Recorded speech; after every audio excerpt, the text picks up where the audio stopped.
يا من صليت بكل الأنبياء يا من في قلبك رحمة للناس يا من ألفت قلوبا dan rezeki berupa agama. Dengan agama Allah Subhanahu wa taala masih meneguhkan hati kita untuk sadar bahwa sholat subuh merupakan perkara yang wajib. Lalu kita pun hadir di tempat ini merupakan rezeki dunia.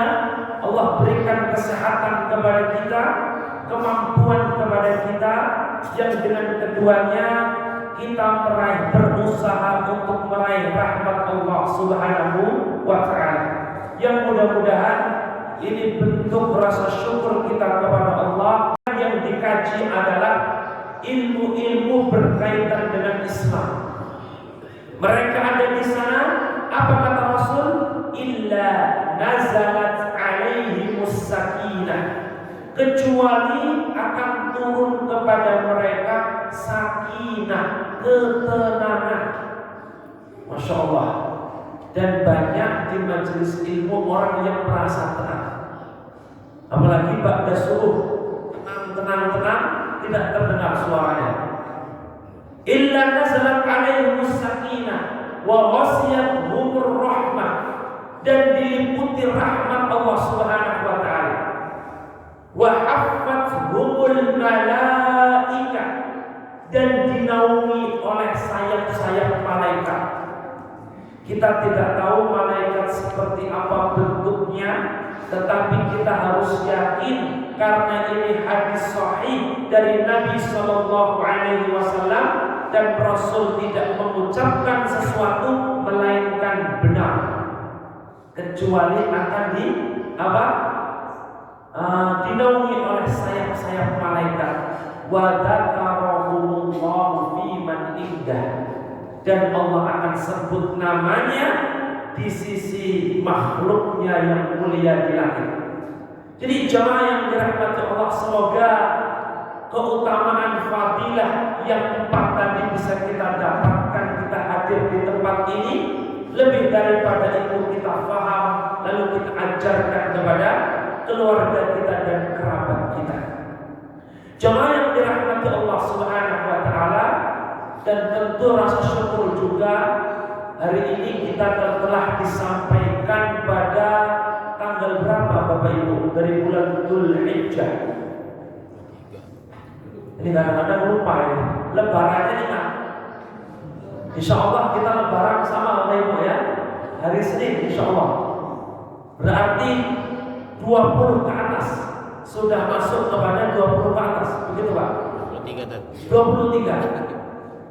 Dan ini menunjukkan akan bergantinya bulan dari Dzulhijjah menuju Muharram, yang di situ pergantian tahun Hijriah. Pada saat itu Abu Musa al-Ash'ari radhiyallahu anhu menjumpai Umar bin Khattab radhiyallahu anhu. Lalu Abu Musa mengatakan, wahai Umar, datang surat tapi tidak ada tanggalnya. Kapan ini ditulis, kapan ini dikirim? Sehingga Umar bin Khattab mengumpulkan para sahabat bermusyawarah untuk menetapkan kapan permulaan penanggalan dalam Islam. Ada yang kemudian menyampaikan di awal kenabian Nabi.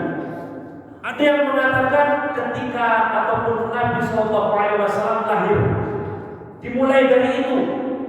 Lalu ada yang mengusulkan, salah satu yang mengusulkan adalah Ali bin Abi Thalib. Beliau mengatakan kita mulai dari hijrahnya Nabi, karena hijrah itu adalah pembeda, berangkat dari kekufuran menuju kepada iman. Kemudian pendapat itu diambil oleh Umar bin Khattab, maka penentuannya adalah dari Nabi Shallallahu Alaihi Wasallam hijrah. Tapi tidak lantas kemudian berhenti, karena masih ada permasalahan.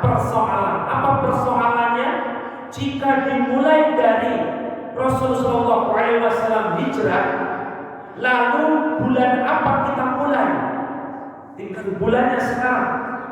Ada yang mengusulkan bulan Safar, ada yang mengusulkan bulan-bulan yang lain, dan ada yang mengusulkan bulan Muharram.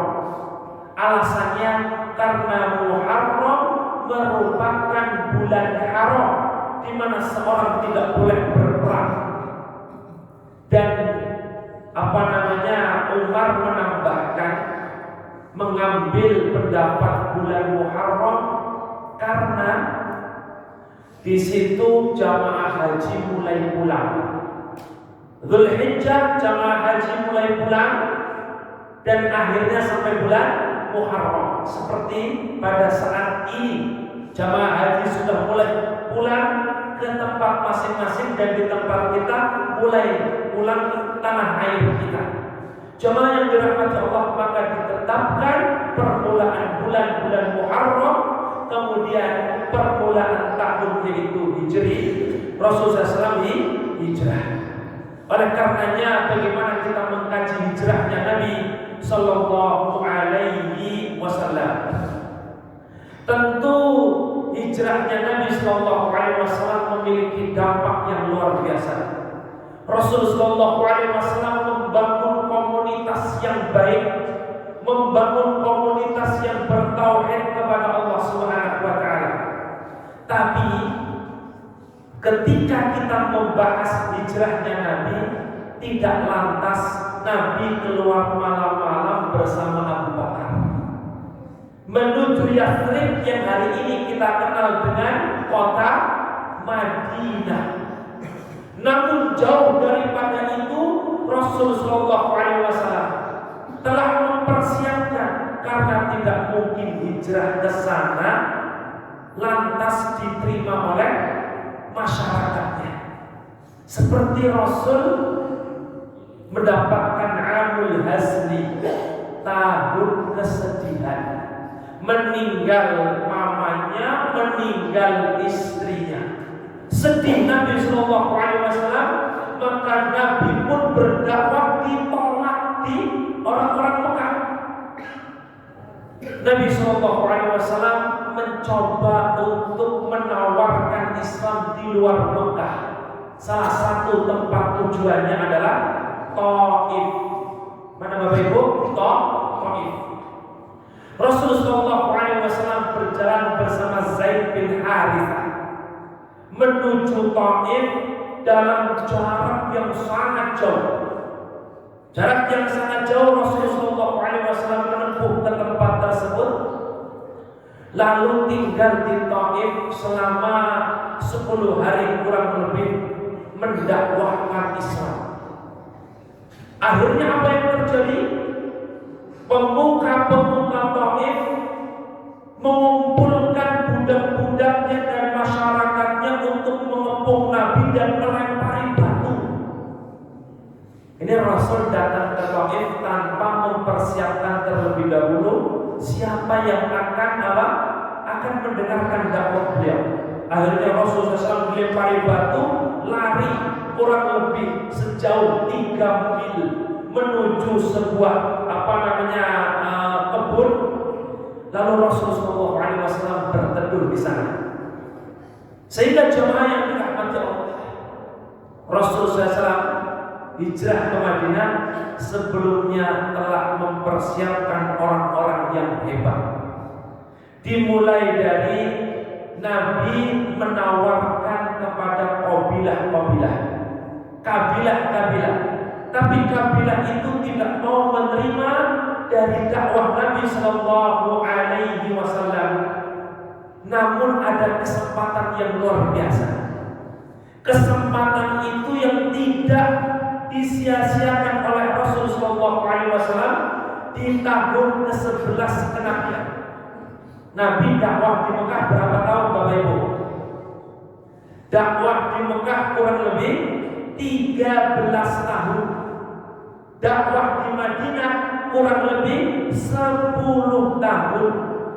Maka di tahun ke-11 kenabian, sebelum Rasul hijrah masih 11 kenabian, datanglah tahun haji.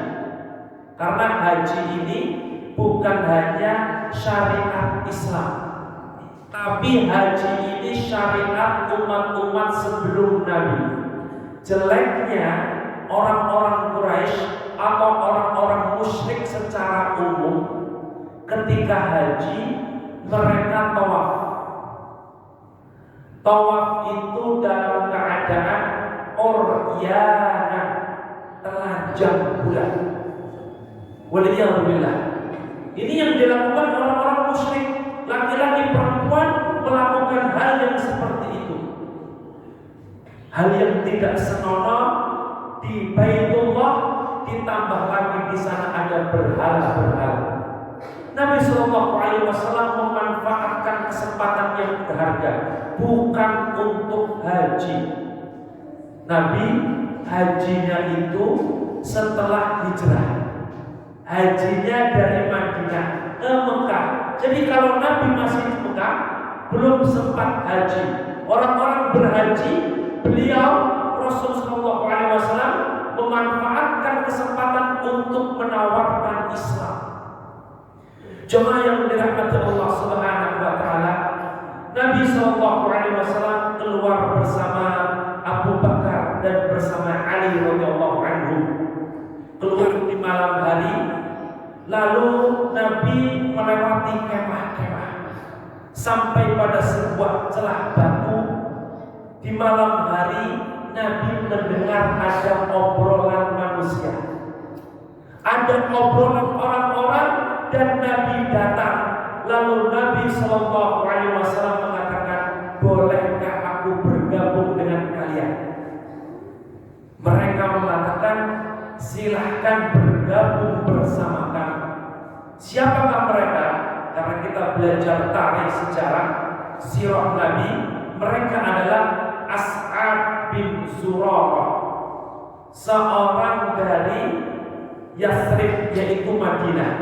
Jadi dari Madinah ke Mekah, di Mekah haji. Di antaranya As'ad bin Zurarah yang nanti akan berbicara dengan Nabi. Yang kedua Auf bin Haris, yang ketiga Rafi' bin Malik, yang keempat Utbah bin Amir, yang kelima Uqbah bin Amir, dan yang keenam Jabir bin Abdullah. Keenam orang ini mempersilahkan Nabi Shallallahu Alaihi Wasallam untuk berbicara. Nabi Shallallahu Alaihi Wasallam menjelaskan Islam, membacakan kepada mereka ayat Al-Quran. Lalu Nabi Shallallahu Alaihi Wasallam mengatakan bahwa aku adalah Nabi yang diutus di tengah-tengah kalian. Apa jawaban orang-orang Yathrib? Orang Yathrib itu orang Madinah.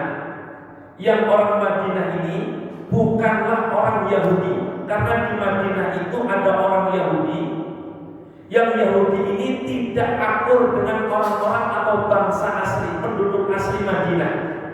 Penduduk asli Madinah itu masih menyembah berhala. Mereka sering bertikai dengan orang Yahudi. Orang Yahudi itu kalau kalah, mereka mengatakan, sungguh akan kami balas nanti kalian.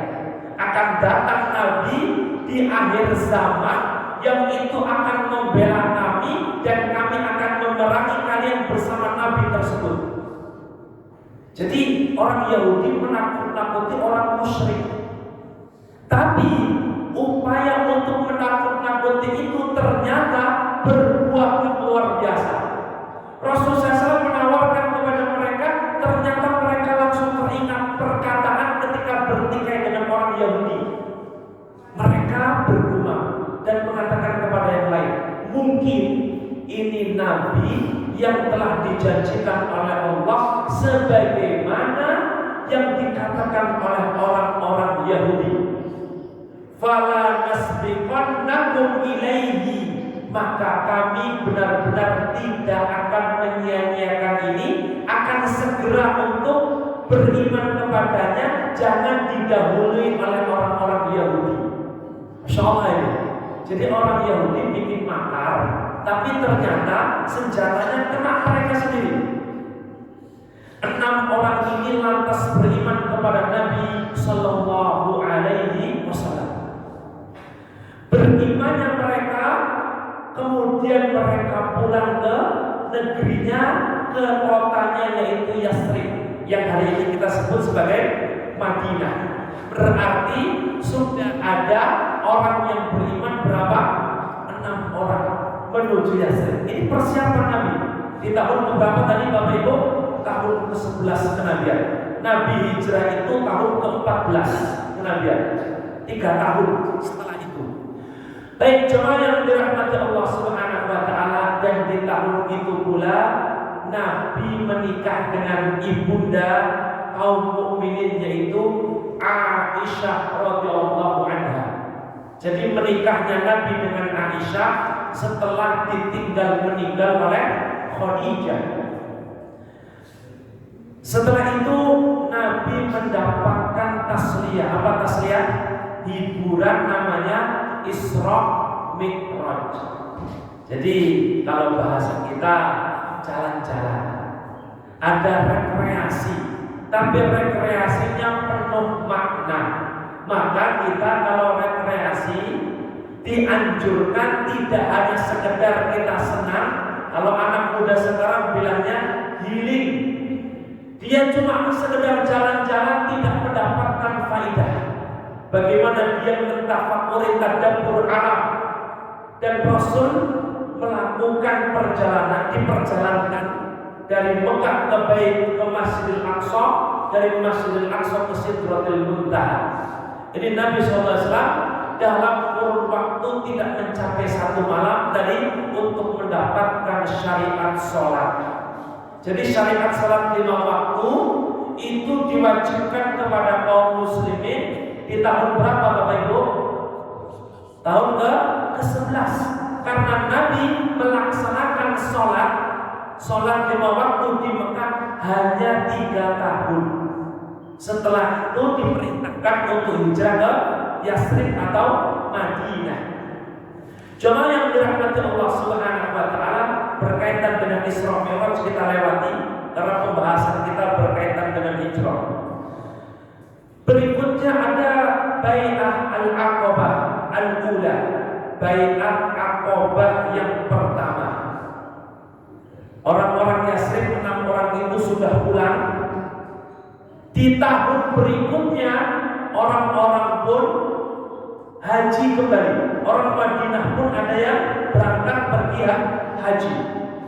Dan ternyata dari rombongan mereka ada 7 orang yang kemudian berbaiat kepada Nabi Sallallahu Alaihi Wasallam. 7 orang berbaiat kepada Nabi. Tambah berapa Bapak Ibu? 1.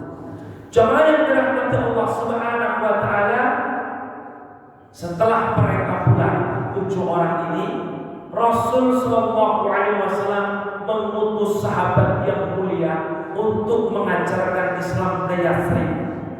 Namanya Mus'ab bin Umair. Siapa Bapak Ibu? Mus'ab bin Umair. Jadi kalau kita mau kasih nama anak atau cucu kita, tidak salah kalau kita kasih nama dengan nama sahabat.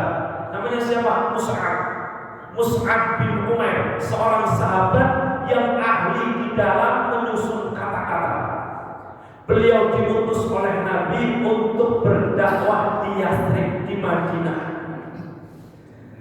Ketika hampir sampai ke Madinah, beliau berjumpa dengan sahabat orang Yasrib yang pernah berbaiat kepada Nabi, namanya As'ad bin Zurarah. Telah kita bahas tadi. As'ad bin Zurarah diajak oleh Mus'ab bin Umair untuk mendakwahkan Islam kepada penduduk Madinah. Ternyata dalam dakwahnya menjumpai Sa'ad dan Usaid. Sa'ad dan Usaid ini seorang pemuka pada kabilahnya. Jadi kalau keduanya masuk Islam, maka banyak anggotanya yang masuk Islam. Ini menjadi salah satu penyebab Nabi itu berpaling dari Abdullah bin Umi Maktum. Apakah kita pernah mendengar Abdullah bin Umi Maktum? Abdullah bin Umi Maktum, mohon maaf, orang yang buta. buta. Ketika Rasul sedang menyampaikan dakwah Islam, menjelaskan Islam di hadapan pemuka Quraisy, datang orang yang buta. Nabi berpaling darinya. Dia bertanya, tapi Nabi berpaling, lebih memprioritaskan pemuka Quraisy. Bukan Nabi meremehkan beliau, Umi Maktum bukan, tetapi Nabi beristihad. Karena dengan mengajak pemuka Quraisy mereka masuk Islam akan membawa kaumnya. Tapi kalau dia masuk Islam, hanya dia saja yang beriman. Namun istihad Nabi ini salah, ditegur oleh Allah. Abasa wa tawalla.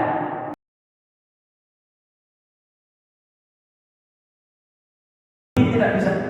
Walaupun kata Rasul, man ra'ani fil manam faqad ra'ani. Siapa yang melihatku dalam mimpi, maka itulah benar-benar aku. Fa inna syaitan la yatamatsala bi. Karena sesungguhnya syaitan tidak bisa menyerupai aku. Tapi juga penting kita belajar fisiknya Nabi. Mimpi bertemu Nabi, Masya Allah. Bagaimana fisiknya Nabi? Dia sebutkan begini-begini. Ternyata fisiknya lebih dekat dengan Abu Jahal. Khawatir setan menjelma seperti Abu Jahal di dalam mimpi ngaku Nabi. Itu juga mungkin. Maka ketika kita cinta kepada Nabi, kita mempelajari bagaimana fisiknya Nabi, sifatnya Nabi. Ada kitab namanya Asy-Syama'il Al-Muhammadiyah yang dikarang atau ditulis oleh Al-Imam At-Tirmidzi rahimahullah ta'ala, hadis-hadis yang berkaitan dengan sifatnya Nabi. Jauh yang dirahmati Allah Subhanahu wa ta'ala. Kembali kepada pembahasan. Lalu sampainya di Mekah di hari-hari tasyrik, tanggal 11, 12, 13, di waktu melempar jumroh, mereka bersepakat malam hari akan berjumpa dengan Nabi Sallallahu Alaihi Wasallam. Mereka berjumlah 73, 71 laki-laki, 2-nya wanita. Yang Rasulullah Sallallahu Alaihi Wasallam memegang setiap tangan dari mereka untuk berbaiat, kecuali tangan wanita, karena tidak boleh menyentuh wanita yang bukan mahram. Li'ayyum ana fi ra'si ahadikum bimikyatin min hadid khairun lahu min ayyamusal mar'ah la tahillullah. Ditusuk kepala kalian dari mikyat, jarum yang terbuat dari besi, lebih baik kata Rasul daripada menyentuh kulit wanita yang bukan mahram. Ini lebih membaiat perempuan tapi tidak menyalaminya. Hanya sekedar lafal Nabi dengan wanita-wanita yang datang dari Yathrib. Mereka sangat sembunyi-sembunyi, sangat rahasia. Sebelum fajar terbit, Rasul perintahkan kepada mereka ini untuk berpencar kembali ke tenda masing-masing. Namun ternyata ada setan yang dia ini tidak mau diam. Setan ini lantas menyeru dari bukit, yang di bukit tersebut namanya setan, tidak terlihat wujudnya tapi suaranya terdengar. Berarti mungkin ada orang mendengar suara tapi tidak ada orangnya, tidak ada wujudnya. Sebagaimana yang terjadi pada saat itu, syaitan ini sangat benci dengan baiat ini, karena syaitan tidak suka dengan orang-orang yang beriman. Syaitan naik ke atas bukit, lantas menyeru kepada orang-orang Quraisy, wahai orang Quraisy, telah datang orang-orang dari Yathrib yang mereka saat ini membaiat Muhammad. Mereka bersepakat untuk menyerang kalian. Semua orang yang tinggal di sana mendengar akan suara tersebut. Namun ternyata setan ini alhamdulillahnya terlambat untuk menyuarakan itu. Sudah bubar, baru setan menyuarakan itu. Jemaah yang dirahmati Allah Subhanahu wa taala, di pagi hari orang-orang musyrik Quraisy sangat marah. Mereka merasa dikhianati oleh orang-orang Yathrib yang selama ini ada ikatan baik, tapi mereka justru mengikuti Muhammad. Maka pemuka mereka mendatangi kemah-kemah orang-orang Yathrib. Ketika mereka melempar jumrah di hari-hari tasyrik, mereka ada di kemah-kemah, didatangi dan mereka mengatakan, wahai kalian, sungguh kalian ini orang-orang yang telah berkhianat. Kalian membaiat orang kami yaitu Muhammad, dan kalian menginginkan untuk memerangi kami. Jemaah yang dirahmati Allah, ini fungsi rahasianya sebuah berita. Orang beriman tahu kalau mereka berbaiat, tapi orang-orang musyrik tidak tahu kalau ada di antara mereka yang beriman dan berbaiat kepada Nabi. Maka yang menjawab di antaranya Abdullah bin Ubay bin Salul, gembongnya munafik di zaman Nabi. Dia menjawab kepada orang musyrik, hada batilun, ini perkara atau kabar yang batil. Kami tidak ada yang berbaiat kepada Nabi, kepada Muhammad. Semalam kami tidur di tenda-tenda kami. Lalu dia dibebaskan dan diantarkan menuju Madinah. Orang-orang musyrik Mekah pulang membawa kehampaan. Jemaah yang dirahmati Allah Subhanahu wa taala, dari sini kita sudah bisa melihat betapa banyaknya orang-orang atau penduduk Madinah yang sudah masuk Islam. Namun Rasulullah SAW belum diperintahkan kepada beliau untuk berhijrah dari negeri Mekah menuju kota Madinah. Jemaah yang dirahmati Allah Subhanahu wa taala, dan di antara mereka pula ada yang masuk Islam ketika Rasul berdakwah, di antaranya Abu Dhar, kemudian penduduk Madinah yang sudah meninggal. Baik, berkaitan dengan hijrah. Lalu Rasulullah SAW mendapatkan perintah hijrah, dan Rasul perintahkan sahabat untuk hijrah. Masing-masing mereka hijrah dalam durasi waktu 2 bulan. Tidak tersisa lagi orang-orang muslim yang ada di Mekah, kecuali yang mereka ditahan oleh keluarganya. Di antara orang-orang yang berhijrah, yang pertama Abu Salamah. Siapa Bapak Ibu? Abu Salamah. Ini Abu Salamah hijrah ke Yathrib sebelum orang-orang berhijrah. Jadi sudah hijrah duluan. Ketika Abu Salamah ingin hijrah, dihadang oleh ipar-iparnya, oleh istrinya Ummu Salamah. Abu Salamah menikah dengan Ummu Salamah. Lalu ketika keduanya bersama anak Jahal dan saudaranya Iyas memegang Iyas dan diikat, dibawa ke kota Mekah. Ini dipaksa untuk pulang. Belum sampai Madinah diikat, dibawa ke Yathrib. Jemaah yang dirahmati Allah Subhanahu wa taala, Abu Jahal mengatakan kepada penduduk Mekah, siapa yang ingin nasibnya seperti ini, silahkan hijrah. Mengancam orang-orang Mekah agar tidak hijrah. Jemaah yang dirahmati Allah Subhanahu wa taala, kita selesai jam berapa, Ibu? Sekarang Mas suruh. Baik, kita sedikit lagi.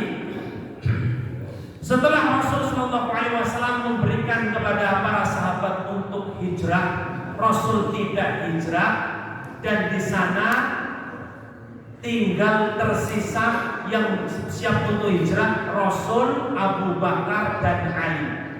Namun orang-orang Quraisy bersepakat di Darun Nadwa Darun Nadwa itu parlemen orang-orang Quraisy.